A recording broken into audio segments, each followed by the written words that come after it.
जय हिंद दोस्तों, स्वागत है आपका हमारे यूट्यूब चैनल ज्ञान सिविल सर्विसेज में। दोस्तों एनसीईआरटी हिस्ट्री हम लोग पढ़ रहे थे, जिसमें क्लास 6 में चैप्टर 3 हम लोग पढ़ चुके थे। उसके बाद दोस्तों आज हम लोग को चैप्टर 4 में जो है किताबें और कब्रें के बारे में जानकारियाँ यहाँ पे प्रदान करने के लिए बोला जा रहा है। दोस्तों इस चैप्टर का नाम है क्या बताती है किताबें और कब्रें। ठीक है, तो आइए इसको देख लेते हैं क्या है इसमें। दोस्तों एक यहाँ पे लड़की है मेरी नाम का लड़की है। तो जैसे हर बार कहानी के साथ शुरू होता है पुस्तक में चैप्टर्स, तो इस तरह यहाँ पे भी जो है एक कहानी बनाया गया है। दोस्तों ये एक मेरी है लड़की, इसका नाम मेरी है। बोल रहा है कि जैसे ही घंटी बजा शिक्षक ने छात्रों को अपने साथ आने को कहा। मतलब कि शिक्षक ने कहा कि आप लोग हमारे साथ आइए। आज वे पहली बार पुस्तकालय जा रहे थे। पुस्तकालय मतलब लाइब्रेरी में जा रहे थे, पहली बार जा रहे थे, इसलिए लोगों को उत्सुकता हो रही थी। मेरी ने देखा कि पुस्तकालय उसकी कक्षा से काफ़ी बड़ा है। तो दोस्तों पुस्तकालय तो काफ़ी बड़ा होगा ही कक्षा से, तो ये मतलब पहली बार देख रही है ना, तो थोड़ा चौंक जाएगी। वही वहाँ किताबों से भरे कई रैक थे। कोने में एक अलमारी थी और छोटी छोटी किताबों से भरी हुई थी। मेरी को एक अलमारी खोलने की कोशिश करते देख शिक्षक ने कहा, उस अलमारी में अलग अलग धर्मों से जुड़ी हुई महत्वपूर्ण किताबें हैं। तुम्हें मालूम है कि हमारे पास वेदों का एक संग्रह है। मतलब ये जो मेरी है पहली बार दोस्तों वहाँ पे गई है पुस्तकालय में। तो एक ये लड़की जो ये लड़की है जो एक अलमारी को खोल रही है, जिसमें से मतलब बुक निकालने की कोशिश कर रही है, ताकि वो देख सके कि इसमें कौन कौन सी बुकें रखी हुई है। और दोस्तों अलमारी के अंदर जो बुक है वो मुख्य रूप से धार्मिक पुस्तकें रखी हुई है वहाँ पे। तो टीचर उनको देख करके कहते हैं कि उसमें से तुम क्या अध्ययन करोगी, उसमें से तुम मतलब जो है धर्म की पुस्तकें, क्या तुम्हें मालूम है कि वेद का एक संग्रह है हमारे पास। तो मतलब इसको सब बता रहे हैं कि वेद का भी हमारे पास एक संग्रह है और उसमें जो है वही सारी किताबें रखी हुई है। ठीक है, तो वह सोचने लगती है कि वेद क्या है। अब इसके माइंड में एक सवाल उठ जाता है कि वेद क्या है। जब टीचर जी ने कहे कि वेदों का एक संग्रह है हमारे पास, तो इनके मन में जो है सवाल आता है कि वेद क्या होता है सर। तो यहाँ पे आइए यही जानना है हम लोगों को वेद के बारे में। इस मतलब चैप्टर में मुख्य रूप से हम लोगों को अध्ययन करना है। दोस्तों वेद के बारे में कहें तो वेद 4 प्रकार का होता है। आप सभी को पता है कि वेद 4 प्रकार के हैं। कौन कौन से वेद हैं दोस्तों? ऋग्वेद, सामवेद, यजुर्वेद और अथर्ववेद। सबसे पुराना वेद की अगर हम बात करें तो ऋग्वेद है, जिसकी रचना दोस्तों 3500 साल पहले हुई है। ऋग्वेद 1000 से ज़्यादा प्रार्थनाएं, मतलब इसमें प्रार्थनाएं दी गई वो भी 1000 से ज़्यादा प्रार्थनाएं हैं, जिन्हें सूक्त कहा जाता है। मतलब इस प्रार्थना को, जैसे आज हम लोग प्रार्थना को प्रार्थना कहते हैं, तो यहाँ पे इस प्रार्थना को प्रार्थना न कह करके सूक्त कहा गया है। इसको क्या कहा गया है दोस्तों? इस सूक्त कहा गया है। सूक्त का मतलब होता है कि अच्छी तरह से बोला गया, मतलब जो अच्छी तरह से बोला गया उसी को सूक्त कहा जाता है। तो सूक्त का जो है यहाँ पे प्रयोग हुआ है प्रार्थना के जगह पे ऋग्वेद में। और कितनी सूक्त है दोस्तों वहाँ पे? तो 1000 से भी ज़्यादा सूक्त वहाँ पे उपस्थित है ऋग्वेद में। ये विभिन्न देवी देवताओं की स्तुतियों से रचे गए हैं, जिनमें से 3 देवता बहुत महत्वपूर्ण है। ऋग्वेद में 3 देवता काफ़ी महत्वपूर्ण स्थान रखते हैं। उसमें से पहला है अग्नि, दूसरा इंद्र और सोम। ठीक है, अग्नि देवता दोस्तों आग के देवता हैं। उसके बाद इंद्र की अगर हम बात करें तो ये युद्ध के देवता हैं। और सोम एक प्रकार का पौधा होता है जो खास पेय पदार्थ इससे बनाया जाता है, मतलब पीने योग्य पदार्थ इस पौधा से बनाया जाता है सोम से। सोम एक प्रकार का पौधा है। तो ये 3 देवता वहाँ पे ऋग्वेद के लिए महत्वपूर्ण हो गए हैं, अग्नि और इंद्र और सोम, जिसमें अग्नि आग के देवता, इंद्र युद्ध के और सोम एक प्रकार का पौधा है। ठीक है, तो आप लोग ये सारी चीज़ याद रखिएगा। दोस्तों हम आप लोगों को बोला करते हैं कि एक कॉपी कलम लेकर के बैठिए और जो इंपॉर्टेंट चीज़ लगती है आप लोग उसे नोट करता चलिए, तो ताकि आपको दोबारा एनसीईआरटी पढ़ने की ज़रूरत ना पड़े। ठीक है, तो आप लोग एक काम कीजिए, अगर करते हैं तो बहुत अच्छी बात है दोस्तों। आगे यहाँ पे बोल रहा है कि वैदिक प्रार्थनाओं की रचना ऋषियों ने की थी। इसकी रचना किसने की दोस्तों? तो ऋषियों के द्वारा की गई है। आचार्य विद्यार्थियों को इन्हीं अक्षरों, शब्दों और वाक्यों में बांटकर स्वर पाठन और कंठस्थ करवाते थे। मतलब कि वो लोग पहले लिखते तो नहीं थे, लेकिन ये लोग क्या करते थे कि कंठस्थ करवा देते थे अपने विद्यार्थियों को कि ऐसा रट लो, ये ऋग्वेद में ऐसा ऐसा चीज़ें जो है उल्लिखित है, रचा गया है। अधिकांश सूक्तों से के रचयिता सीखने और सिखाने वाले पुरुष थे। मतलब महिला उतना ज़्यादा इंपॉर्टेंस नहीं रखती थी, महिलाएं यहाँ पे ज़्यादा इस चीज़ों को सीखते सिखाते थे। कुछ प्रार्थनाओं की रचना महिला ने भी की है, मतलब ऐसा नहीं था कि बिल्कुल भी नहीं था। तो कुछ जो प्रार्थना है उसकी रचना महिला ने भी किया था, लेकिन ज़्यादातर जो है पुरुष ही थे। ऋग्वेद की भाषा की अगर हम बात करें तो प्राक संस्कृति या वैदिक संस्कृति कहलाती है। दोस्तों प्राक संस्कृत और वैदिक संस्कृत जो भाषा है वो आज की संस्कृत से थोड़ा सा भिन्न है, उसे हम लोग नहीं पढ़ पाएंगे। ठीक है, तो मतलब प्राक संस्कृत या वैदिक संस्कृत आज से मतलब थोड़ा सा ही भिन्न है, ज़्यादा भिन्न नहीं रहता है, थोड़ा सा भिन्न रहता है। ठीक है, उसमें सुधार किया गया है कुछ कुछ, जो आज हम लोग संस्कृत पढ़ते हैं। तुम स्कूल में जो संस्कृत पढ़ती है उस भाषा थोड़ी भिन्न है, तो थोड़ी भिन्न है वो संस्कृत पाक संस्कृत। यहाँ पे दोस्तों संस्कृत और अन्य भाषा के बात बता रहा है, यहाँ पे देख लीजिए। संस्कृत भाषा भारोपीय भाषा परिवार का ही एक हिस्सा है। भाषा की कई भाषाएं, जैसे कि भारत में कई सारे भाषाएं हैं, जैसे असमिया हो गया, गुजराती, हिंदी, कश्मीरी, सिंध, एशियाई भाषा जैसे फारसी, यूरोप की बहुत सारी भाषाएं हैं, जैसे कि ये सारे दोस्तों देखिए भारत की भाषा है। असम में असमिया बोला जाएगा, गुजरात में गुजराती, उसके बाद हिंदी तो यूपी बिहार सब में बोला जाता है, कश्मीरी, सिंध, ये सारी चीज़ भाषा जो है भारत की भाषा है। अगर फारसी भाषा जो है एशियाई भाषा है। उसके बाद यूरोप की भी भाषा है दोस्तों, जैसे अंग्रेजी हो गया, फ्रांसीसी, जर्मन, यूनानी, इतालवी, स्पेनिश, ये सब जो है कौन सा भाषा परिवार के हैं, तो भारतीय भाषा परिवार से ही ये सारे भाषाएं जुड़ी हुई हैं। इन्हें एक भाषा परिवार इसलिए कहा जाता है क्योंकि आरंभ में इनमें कई शब्द एक जैसे थे। जैसे कि अगर हम मातृ की बात करें तो संस्कृत में माता को मातृ कहा जाता है, हिंदी में माँ और अंग्रेजी में मदर। तो इस प्रकार से मतलब कि इनको एक ही भाषा परिवार में इसीलिए जोड़ करके रखा गया था क्योंकि आरंभ में इनके जो कई शब्द थे एक जैसे लगते थे, एक जैसे थे। जैसे आपको देखने में लग रहा है एक मसी, मातृ, माँ, मदर एक जैसा, तो इसीलिए सारी भाषाओं को भारोपीय परिवार की भाषा के अंतर्गत ही रखा गया। ठीक है, क्या तुम्हें कोई समानता नजर आती है? तो इन तीनों शब्द में कोई ना कोई दोस्तों समानता नजर आ रही है। तो यही कारण था कि इसको इन सारे भाषाओं को एक ही भाषा में रखा गया। महाद्वीप उपमहाद्वीप में दूसरे भाषा परिवार को भी भाषाएं बोली जाती थी। जैसे उदाहरण के लिए पूर्वोत्तर प्रदेश की अगर हम बात करें, तिब्बत बर्मा परिवार की भाषाएं बोली जाती थी। तो एक भारोपीय परिवार था, सबसे अधिक भाषा उसी में है। और उसके बाद दोस्तों एक तिब्बत बर्मा परिवार की भी भाषा थी।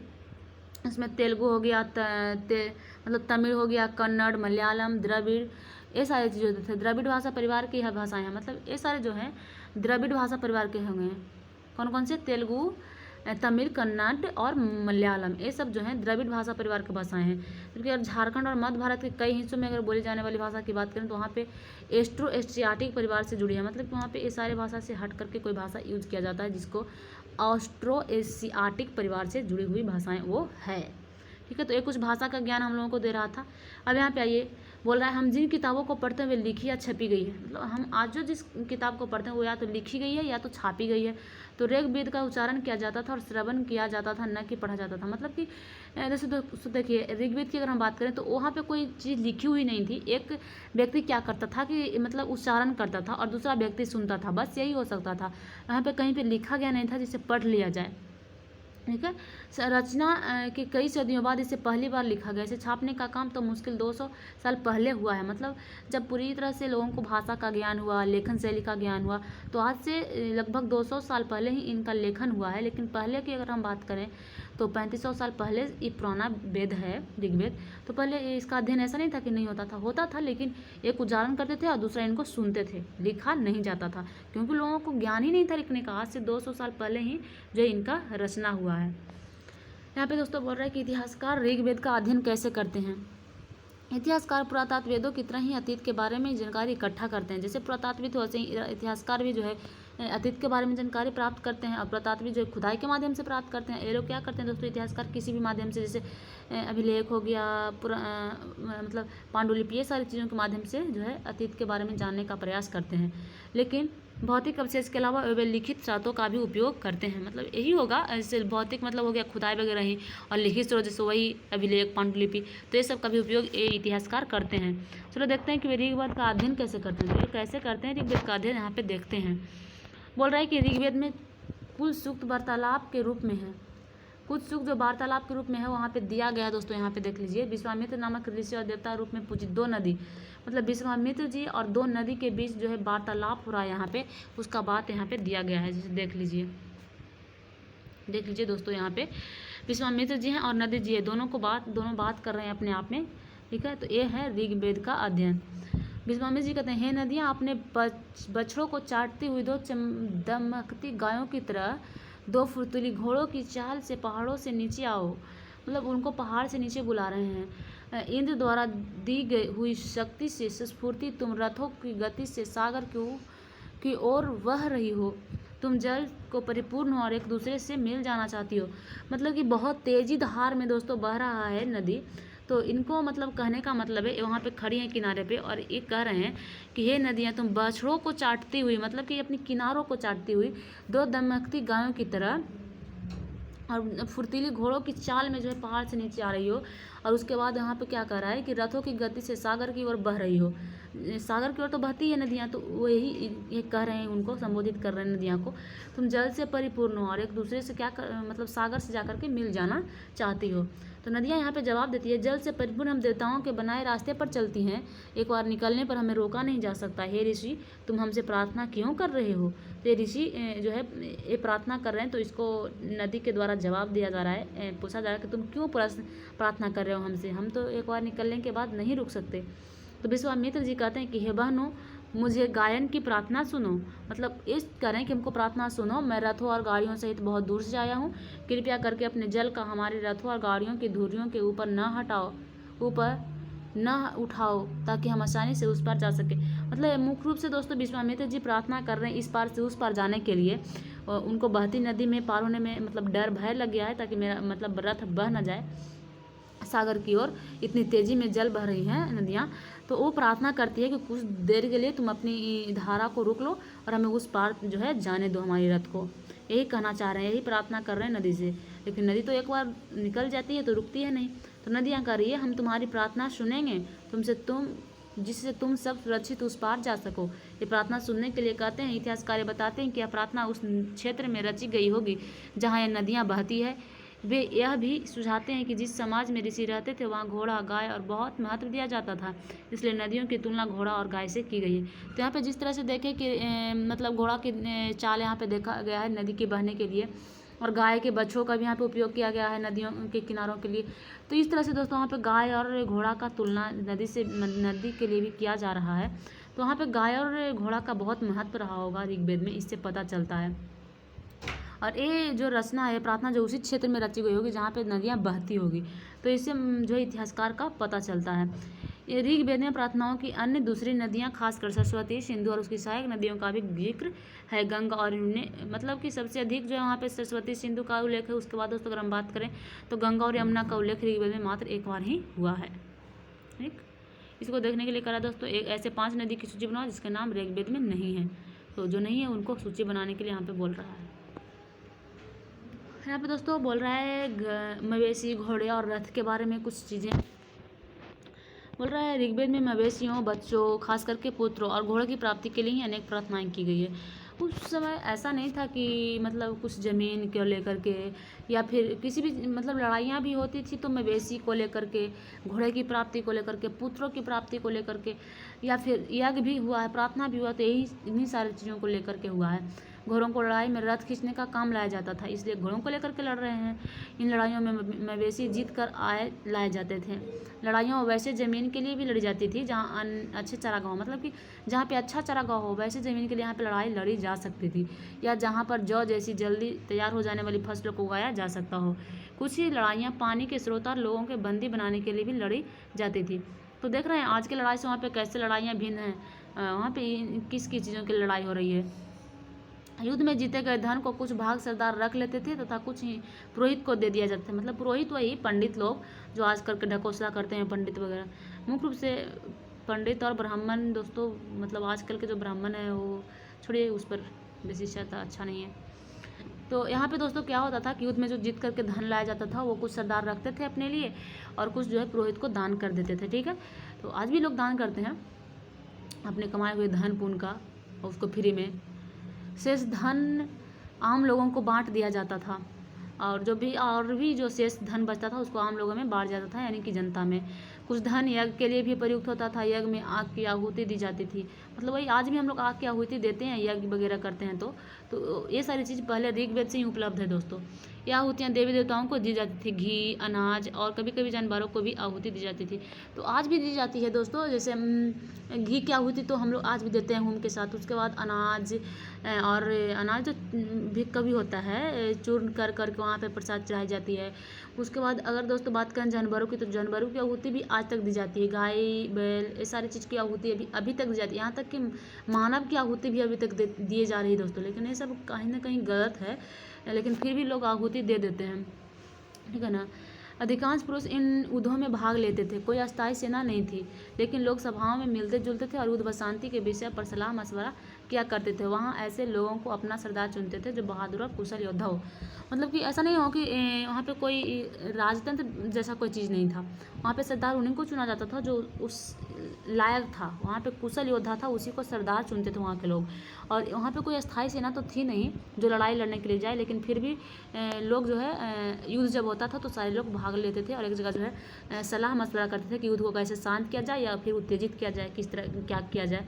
तो वहाँ पे राय सलाह होती रहती थी, लेकिन अस्थायी सेना कोई नहीं था।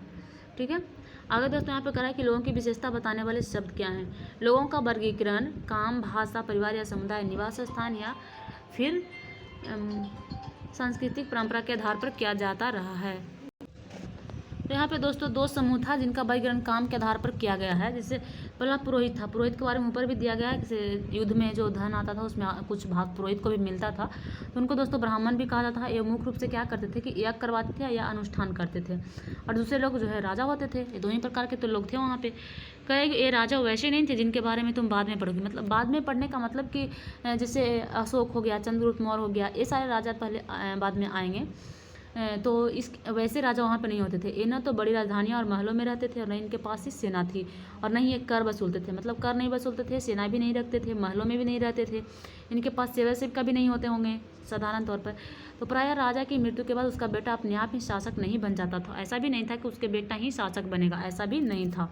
उसके लिए योग्य और कुशल होना आवश्यक था।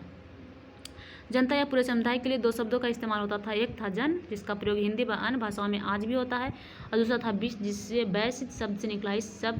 इस विषय पर तुम अध्याय 5 में जो है विस्तार से पढ़ोगी। तो यहाँ पे समुदाय के लिए दोस्तों दो समुदाय था, पहला जन था और दूसरा विश। ठीक है, तो विश जो वैश्य इसी को कहा जाता था वैश्य।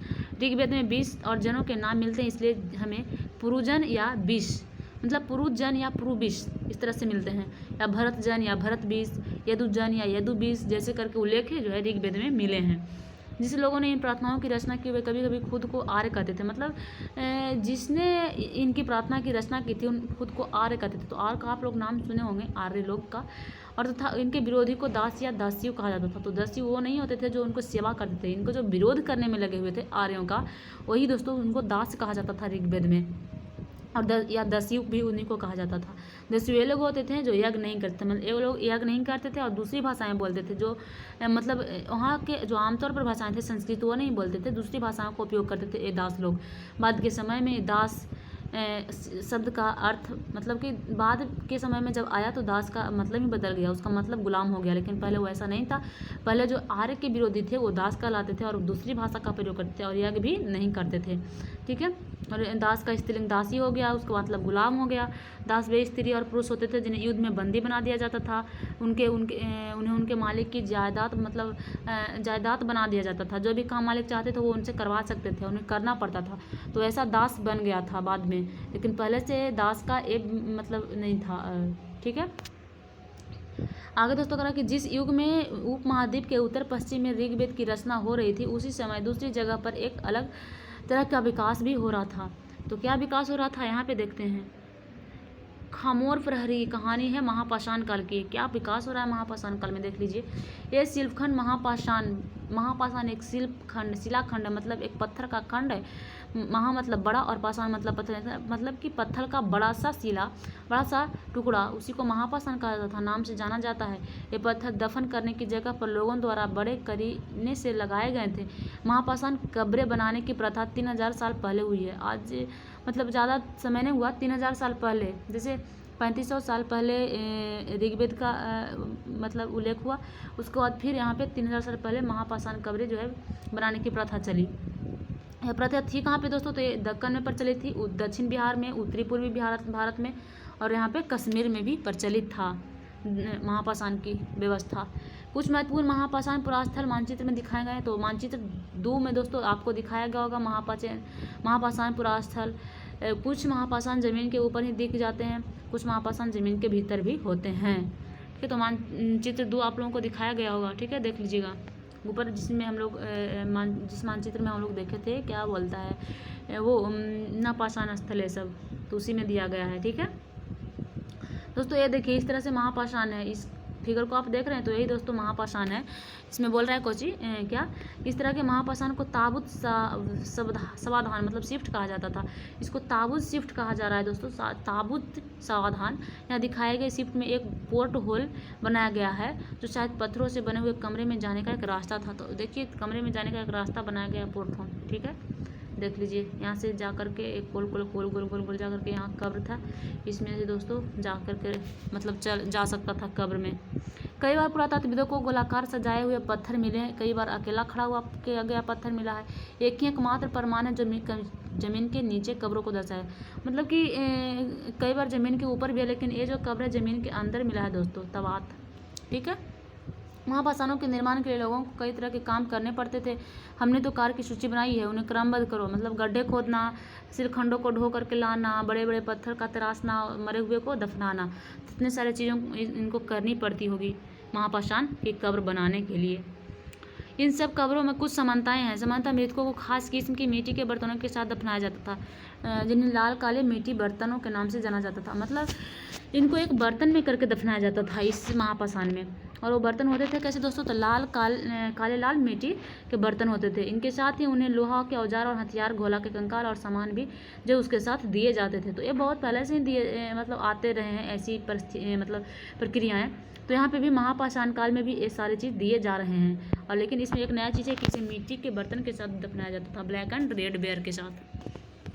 तो क्या बोल रहा है कि क्या हड़प्पा के सरों में लोहे का प्रयोग होता था, तो ऐसा नहीं था दोस्तों। पहले हड़प्पा सभ्यता में लोहे का प्रयोग नहीं होता था।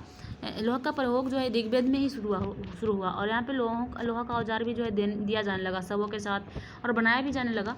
महापाषाण कब्रों से मिले लोहे के सामान, ये सब जो है महापाषाण कब्रों से जो है लोहा के सामान दोस्तों देखिए कुछ मिला है। तो इससे से पता चलता है कि वहाँ पे लोहा का प्रयोग हुआ होगा। घोड़े के लिए सामान नीचे दिए गए और कुल्हाड़ी नीचे एक कटार भी दिया गया है। यहाँ पे दोस्तों बोल रहा है वहाँ की सामाजिक असमानताएं क्या थी, इसको बताने का प्रयास कर रहा है।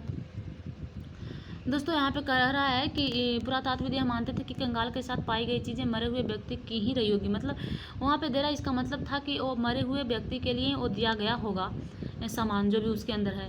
कभी कभी एक कब्र की तुलना में दूसरी कब्र में ज़्यादा चीज़ें मिलती थी। बराहगीर को खोजो, बराहगीर में दोस्तों यहाँ एक व्यक्ति की कब्र मिली में 33 सोने के मनके और शंख मिले हैं। दूसरे कंकाल के पास सिर्फ एक मिट्टी के बर्तन ही पाए गए। या दफनाए गए लोगों की सामाजिक स्थिति में भिन्नता दर्शाता है। मतलब कि ऐसा हो सकता है, जैसे देखिए यहाँ पे कहने का प्रयास ये कर रहा है कि वहाँ पे भी जो है सामाजिक भिन्नताएं थी। जरूरी नहीं कि दोस्तों सारा लोग एक जैसे ही थे।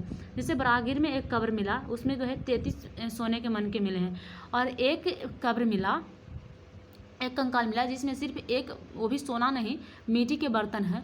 तो आप लोग सोच सकते हैं कि कितनी सामाजिक भिन्नताएं रही होगी। वो ज़रूरी है कि ये गरीब लोग रहा हो तभी एक मिट्टी के बर्तन से काम चला लिया।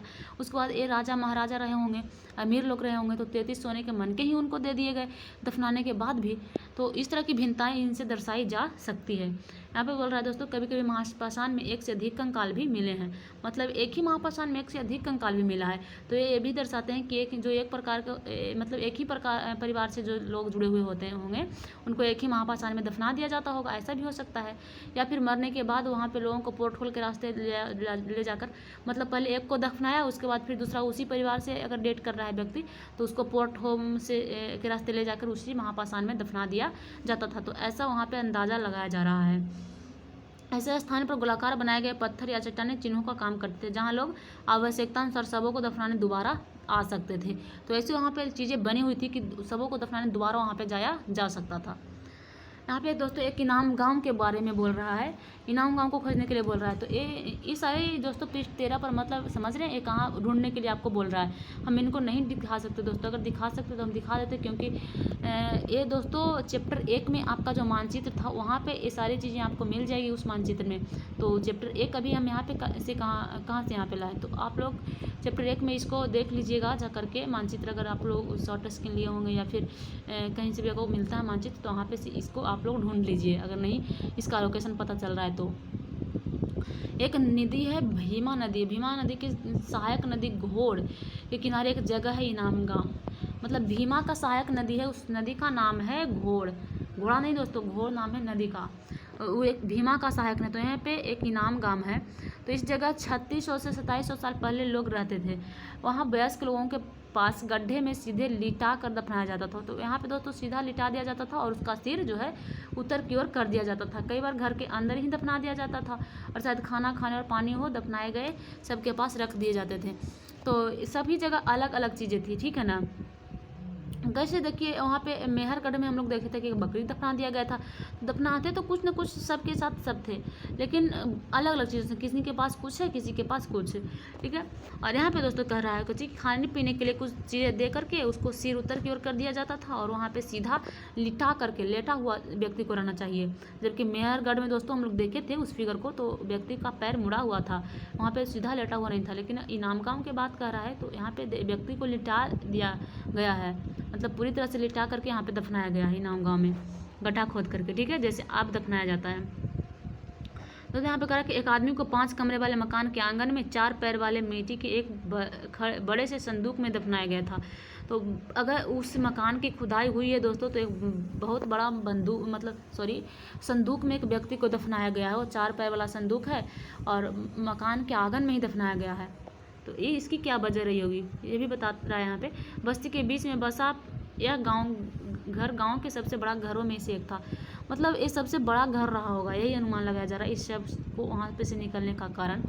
इस घर में एक अनाज का गोदाम भी था, सब के पैर मुड़े हुए थे। तो वहाँ पे क्या हुआ कि मतलब यहाँ पे से गोदाम भी निकल रहा है, संदूक में सब दफनाया गया है।